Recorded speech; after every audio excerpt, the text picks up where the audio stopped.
اور وہاں جا کر کے جن لوگوں نے حضور کے ایک غلام پر ہاتھ اٹھایا تھا ان کے بخیے کھڑا کر دیے اور ان کو الٹ پلٹ کر کے آئے اور لوگوں کو یہ میسج دیا تھا کبھی حضور کے غلاموں کی طرف چھیڑخانی نہ کرنا ورنہ پورا مدینہ باہر آ جائے گا. یہ یونٹی، یہ اتحاد، ان کے اندر یہ احساس میرے آقا صلی اللہ تعالی علیہ وسلم نے پیدا کر رکھا تھا کہ کل مؤمن جسد واحد. حضور صلی اللہ تعالی علیہ وسلم نے فرمایا کہ پورا جتنے مومن ہیں وہ سب ایک جسم کی طرح ہیں، ایک جسم کی طرح ہے. اذا اشتکى عضو تداعى له سائر الجسد بالسحر والحمى. جیسے ایک پارٹ کو اگر درد ہوتا ہے تو پورے جسم میں بخار آتا ہے. مومنوں کی کیفیت یہ ہونی چاہیے، لیکن احساس دھیرے دھیرے ختم ہوتا چلا گیا. آج ہماری پستی کا ایک سبب یہ بھی بتایا جاتا ہے جس کو شاعر نے کہا تھا قوت فکر و عمل پہلے فنا ہوتی ہے جب کسی قوم کی شوکت پہ زوال آتا ہے. سوچنے سمجھنے کی صلاحیت پہلے ختم ہو جاتی ہے. آدمی سوچتا نہیں، سمجھتا نہیں، بس اپنے وقت کو ضائع کر رہا ہے، برباد کر رہا ہے، بیٹھا ہوا ہے، گپیں لگا رہا ہے. میں آپ کو بتاؤں ہماری عمروں کا احتساب ہونا چاہیے. ہماری زندگی کو گن کر کے دیکھیں کتنے سال کے ہیں ہم. 25 سال، 30 سال، 35 سال، 40 سال، اور اس کے بعد گنو ہم سے کیا ہو سکا ہے اس دنیا میں. ہم اس دنیا میں کیا کر چکے اب تک؟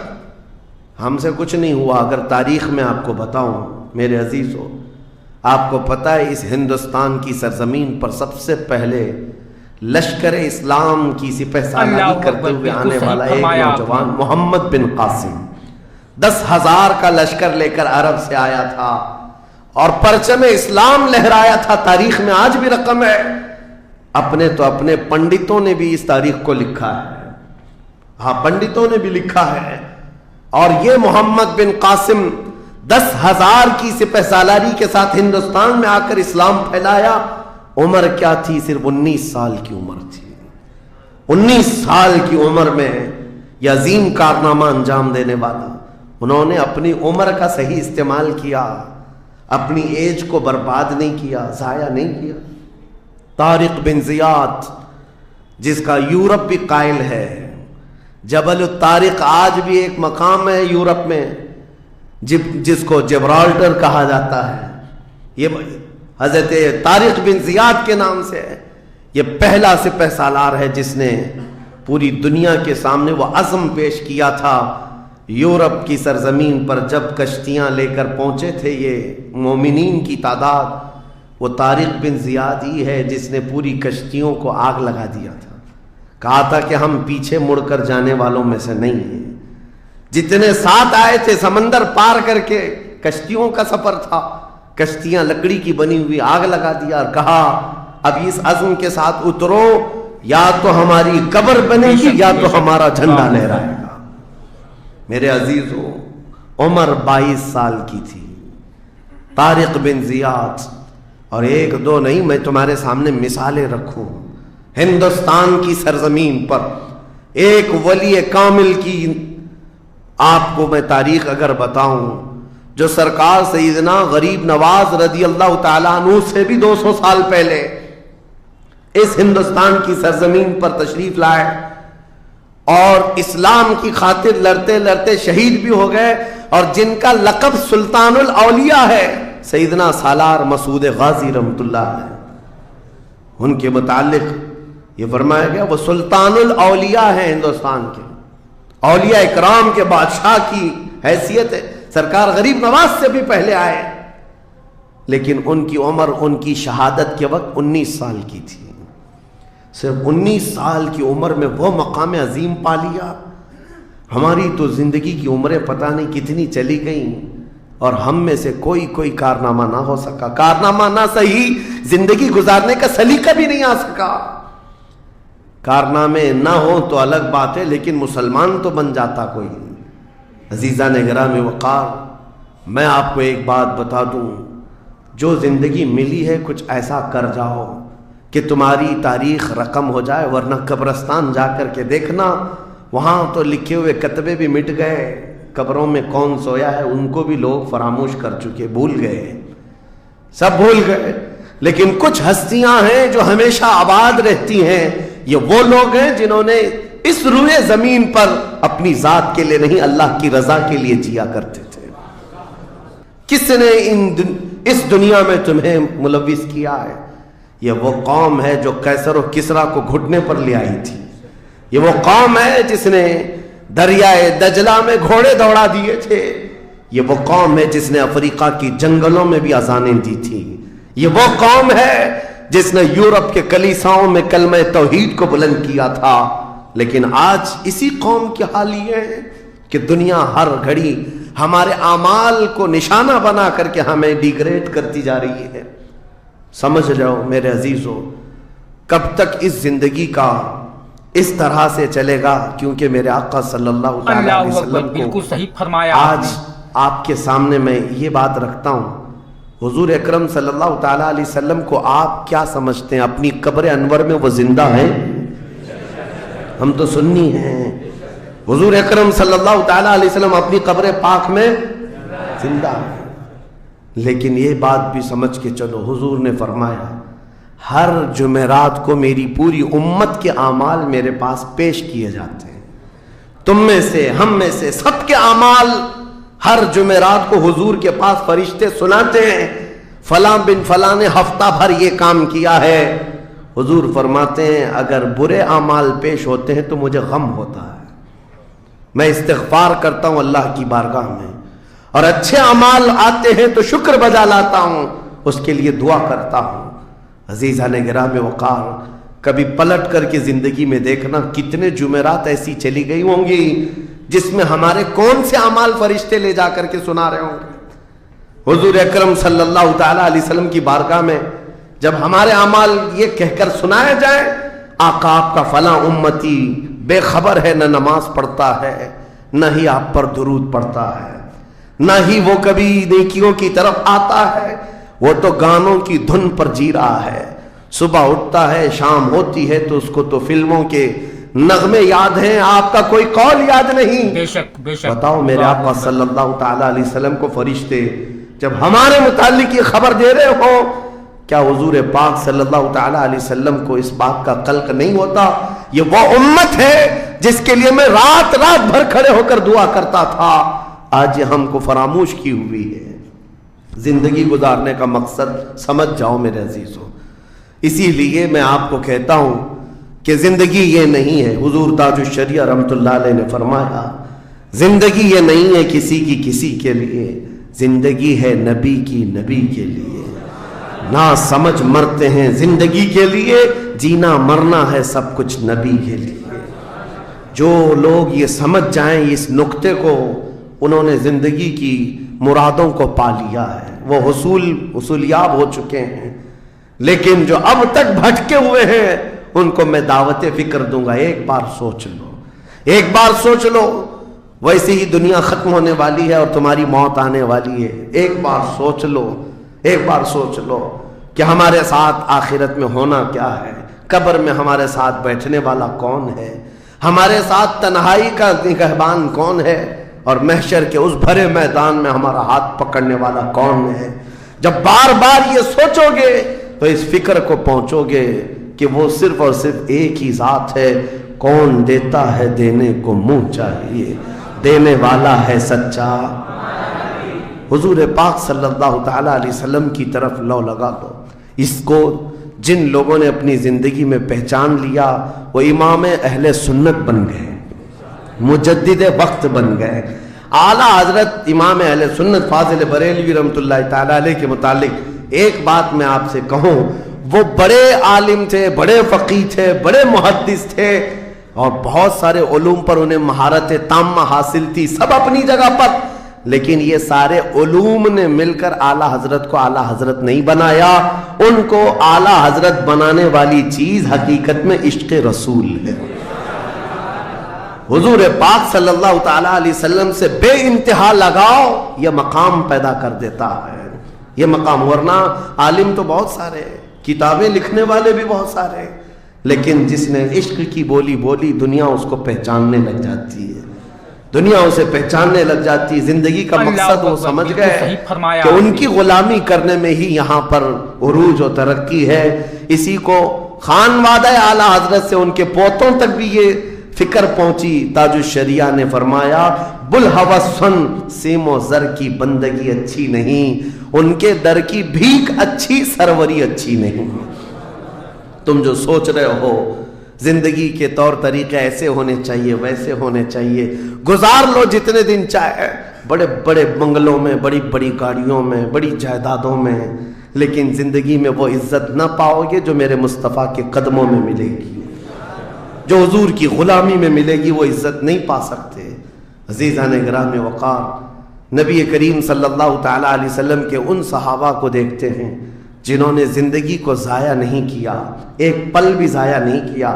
آج میں آپ کو اسی لیے کہہ رہا ہوں موت آنے والی ہے, اس سے پہلے ایک وقت بھی, ایک لمحہ بھی ضائع ہونے مت دینا, برباد ہونے مت دینا. جو وقت ہے, میں مصر میں دیکھتا تھا بسوں میں بھی, اور کبھی کبھار ٹکٹ کاؤنٹر پہ جو لائن لگی رہتی تھی ایک اسٹیکر لگایا گیا تھا. اکثر جگہوں پر یہ اسٹیکر پڑھنے کو ملتا تھا, اجعلوا الانتظار فی الاستغفار. یہ جو ویٹنگ ٹائم ہے اس کو خالی کھڑے ہو کر کے مت گزارو, اتنی دیر استغفار کرو اور درود پاک تو پڑھو, وقت کو ضائع نہ کرو. تمہارے پاس اللہ نے وقت دیا, بیٹھے ہو تو پڑھو, کھڑے ہو تو پڑھو, کیونکہ یہ وقت تمہارا بربادی میں نہیں لکھا جائے گا, تمہارا یہ وقت ضائع کرنے والوں میں نہیں لکھا جائے گا. عزیزان گرامی وقار, آپ کو میں ایک بات بتا دوں, جن لوگوں نے اپنی زندگیوں میں بڑے بڑے محلات بنائے, آج ان کے لیے بھی تاریخ ہے, مگر کس انداز سے, کس انداز سے. آج دنیا نے آپ کو ایسے ڈائیورٹ کر رکھا ہے, جو کام ہونے کے تھے وہ نہیں کرنا ہے آپ کو, لا یعنی کاموں میں مصروف ہو گئے. جو چیز تمہارے حصے کی تھی نہیں اس پر انرجی خرچہ کرتے رہ گئے, اور جو چیز تمہارے کام کی تھی اس کو تو بھول ہی گئے. آپ کو میں ایک بات بتا دوں, ہو سکتا ہے شاہ جہاں نے تاج محل بنایا, اور پھر بادشاہ قطب الدین کے زمانے کے نشانیاں موجود ہیں, لال قلعے بن گئے, قطب مینار بن گیا, بڑی بڑی عمارتیں ہیں, لوگ اوپر سے نیچے دیکھنے کے لیے آتے ہیں. لیکن میں یہ کہتا ہوں یہ کوئی کمال کی چیزیں تھی نہیں, کمال کی چیزیں تھی نہیں. لاکھوں لوگوں کی محنتیں بھی لگی, پیسہ بھی لگا, اور بڑی عمارتیں کھڑی کر کے چلے گئے. ہزاروں کی تعداد میں تاج محل میں لوگ جاتے ہوں گے. تاریخ تو لوگوں کو تھوڑی بہت تو پتہ ہوگی کہ اپنی بیگم کی محبت میں بنایا ہوا ایک محل ہے, اور بیگم کی قبر بھی وہاں ہے, لیکن جانے والے کبھی کسی کو سنا ہی نہیں کہ ایک فاتحہ بھی کوئی پڑھتا ہو, کوئی پڑھتا ہوا نظر آتا ہے. وہ تو پکنک پوائنٹ ہے, ٹورسٹ ایریا ہے, جائے دیکھے آئے. لیکن میرے عزیزو یہ بڑے بڑے محلات اپنی ناموری کے لیے بنا کر تو چلے گئے, لیکن آؤ بریلی شریف کی سرزمین پر ایک مدرسہ جو اعلیٰ حضرت نے بنایا, مبارک پور کی سرزمین پر جامعہ اشرفیہ جو حضور حافظ ملت نے بنایا, یہ عمارتیں آج بھی دعوت دے رہی ہیں. ایک دو نہیں, ہر سال ہزاروں کی تعداد میں عالم اور مفتی وہاں سے نکلا کرتے ہیں. یہ کام کی چیزیں تھی جو بزرگوں نے کر دیا کہ امت کو ایسا کچھ دے جاؤ کہ وہاں سے آنے والا کچھ فیض اٹھا کر کے جائے. تاج محل لے کر کے کیا کرنا ہے, پیسے کمانا ہے یا ٹورسٹ ایریا بنانا ہے, لیکن ایک ایسا ادارہ جس میں پڑھ کر کے دنیا روشن ہوتی اور آخرت بھی روشن ہوتی. ہم سنیوں کے ہاں یہ چیزوں کی ضرورت تھی, ہمیں لا یعنی چیزوں میں مصروف کر دیا گیا ہے. میں اب تو آپ کو پتہ ہی ہوگا, مجھے تو جلسوں والا آدمی بنا دیا گیا, جہاں دیکھو پروگرام جلسے. میں اصل میں جلسوں والا آدمی تھا ہی نہیں, میں فیلڈ ورک کرنا پسند کرتا ہوں, کسی علاقے میں رہ کر کے قرآن کی تفسیر کرنا اور لوگوں کے درمیان رہنا. لیکن مسلسل سفر کا ایک تجربہ میں آپ کو بتا رہا ہوں. ہوں گے یہاں پر بھی بہار بنگال والے, سب ہوں گے, بہار والے, بنگال والے, جھارکھنڈ والے اتنے جلسے کرتے ہیں, 365 دن بھی اگر ان کو تاریخ دی جائے تو بھی کم ہے. ایک اینالائز کرنے والے بہار کے رپورٹر ہیں, انہوں نے رپورٹ لا کر کے ہمارے سامنے بتائی کہ حضرت 2022 میں اسٹیٹ آف بہار میں 4000 جلسے ہوئے. 4000 جلسے. میں ان کا مخالف نہیں ہوں لیکن ایک فکر آپ کو بتا رہا ہوں. 4000 جلسے جن میں سے ہر جلسے کا کم سے کم خرچہ 5 لاکھ روپے. اس سے کم خرچہ کرتے نہیں. 6 مہینے چندہ کرتے ہیں, اس کے بعد بڑا جلسہ کرتے ہیں. کیلکولیشن کر کے دیکھا گیا تو سال میں 2000 کروڑ روپے خرچے ہوئے. 2000 کروڑ روپے. میرے عزیزوں, ٹھیک ہے یہ سب اپنی جگہ پر, لیکن پورے اسٹیٹ پر گھوم کر کے دیکھیں تو مسلمانوں کے نام کی ایک یونیورسٹی بھی نہیں ہے, کوئی ایک بڑا ادارہ نہیں قائم کر سکے. 2000 کروڑ کی بھاری رقم سال بھر خرچ کرنے والا غریب اسٹیٹ جس کو لوگ سمجھتے ہیں. میرے عزیزوں, میں یہ بات اس لیے عرض کر رہا ہوں, جن چیزوں میں تمہارا ذہن الجھ گیا یہ وہ تمہارے کام کی نہیں تھی. اعلیٰ حضرت نے بہت پہلے فرمایا تھا یہ دنیا کا حال یہ ہے, شہد دکھائے زہر پلائے. یہاں پر چکا چوند دکھنے والی چیزیں وہ تمہارے حق کی نہیں ہے. اس لیے مجھے درد ہوتا ہے اس بات کا کہ ہم نے جن چیزوں کے لیے اللہ تعالیٰ سے امانت لی تھی, ہمیں اللہ تعالیٰ نے نوازا تھا, وہ ہماری رقم بھی غلط جگہ جاتی, ہماری زندگی کا وقت بھی غلط جگہ جا رہا ہے.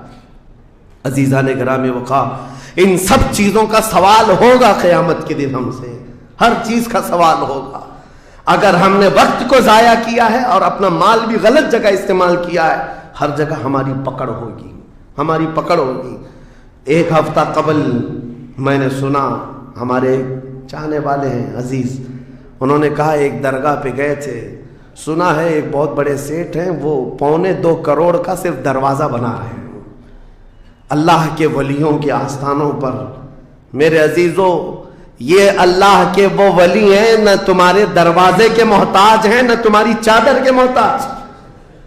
ان کے انتقال کے بعد جو ان کو اللہ نے مقامات دیے وہ تم نہیں پہنچا سکتے.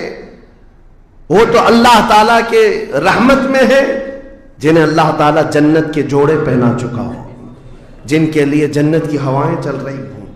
ان اولیاء کے مشن کو زندہ کرنا حقیقت میں ایصال ثواب. ان کے لیے سب سے بڑی نظر و نیاز یہی ہے. ماررہ مطہرہ میں حاضر تھا, بڑی خوشی ہوئی.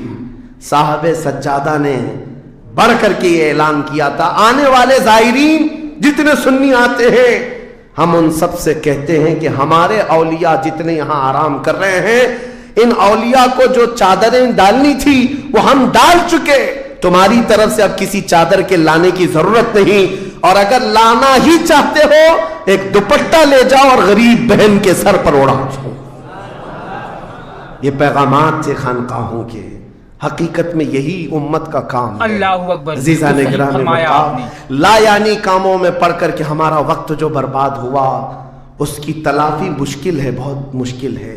اس لیے میں صرف یہ میسج دینا چاہوں گا کہ زندگی کے اس پوائنٹ پر آج ہم آ چکے ہیں جہاں آندھیاں طوفان ہر طرح سے ایک بہت بڑی آزمائش میں ہم گرفتار ہیں. کن کن چیزوں کا علاج کیا جائے سمجھ میں نہیں آتا. کبھی کبھار میں بیٹھ کر سوچتا ہوں, گھر میں اگر گیس کا پائپ بھی لیک ہو گیا, آگ بھی لگی ہے, پانی کا پورا فوارہ بھی آ رہا ہو, کچرا بھی گرا ہو, تو آدمی سوچنے لگ جاتا ہے کس چیز کو روکوں, پانی کو روکوں, گیس کو روکوں, آگ کو روکوں, کچرا اٹھاؤں, کیا کروں سمجھ میں نہیں آتا. یہ حالات آج ہمارے ساتھ ایسی ہو گئے, ہم کن کن چیزوں کا مقابلہ کریں سمجھ میں نہیں آتا. اور پھر اس پر مزید جب ہم اپنی قوم کی طرف دیکھتے ہیں, یہ تو گیم چلاتے ہوئے مزے سے بیٹھے ہوئے ہیں, ایسا لگتا ہے انہیں کسی چیز کی فکر ہی نہیں. شاعر نے کہا تھا, جگہ جگہ کے تھک چکے ہیں تمہیں یہ ہنگامے, نشاط لذت خواب گراں بدل ڈالو, اٹھو وہ گرنا حشر نہ ہوگا پھر کبھی, دوڑو کہ زمانہ چال اپنی چل گیا. میرے عزیزوں, بس وقت کا احساس تمہارے اندر آ جائے, ضائع نہ کرو.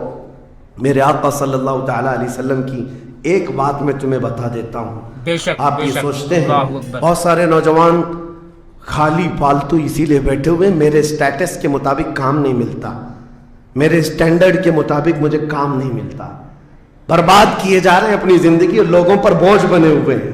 میں ان کے بارے میں بتاتا ہوں. سید الانبیاء رسول مختار صلی اللہ تعالی علیہ وسلم اگر وہ چاہیں تو روزانہ ان کے گھر جنت کا دسترخوان اترے، اگر وہ چاہیں تو سونے اور چاندی کے محلات میں زندگی گزاریں، لیکن جانتے ہو نبی کریم صلی اللہ علیہ وسلم ایک دن سیدہ فاطمہ الزہرا کے گھر آئے، دیکھا حسنین کریمین تاک میں دبکے ہوئے بیٹھے، پیٹ پیٹ سے لگا ہوا ہے، آنکھیں اندر ہیں، حضرت فاطمہ بھی بیٹھی ہوئی، آواز کسی کی نہیں۔ حضور رحمت عالم صلی اللہ علیہ وسلم نے پوچھا فاطمہ کیا حال ہے، گھر میں خاموشی کیوں ہے؟ سیدہ کائنات نے کہا ابا جان پچھلے 4 دن سے ہمارے گھر میں کوئی کھانا نہیں۔ حضور پاک صلی اللہ تعالی علیہ وسلم نے یہ نہیں فرمایا کہ ابھی بلاتا ہوں جبرائیل کو، ابھی دسترخوان لاؤ، ابھی میرے گھر کے کھانے کے انتظامات کرو۔ چاہتے تو حضور آرڈر دے دیتے، ساری نعمتیں آ جاتی، لیکن حضور نے کیا فرمایا سنو۔ فاطمہ الزہرا سلام اللہ علیہا سے کہتے فاطمہ انتظار کرو، تمہارا بابا جائے گا، یعنی خود اپنے بارے میں کہتے میں جاتا ہوں، دیکھتا ہوں کوئی مزدوری مل جائے، میں کام کر کے اپنے بچوں کو کھانا لے کر کے آؤں گا، کام کر کے کھانا لاؤں گا، مانگ کر کے نہیں۔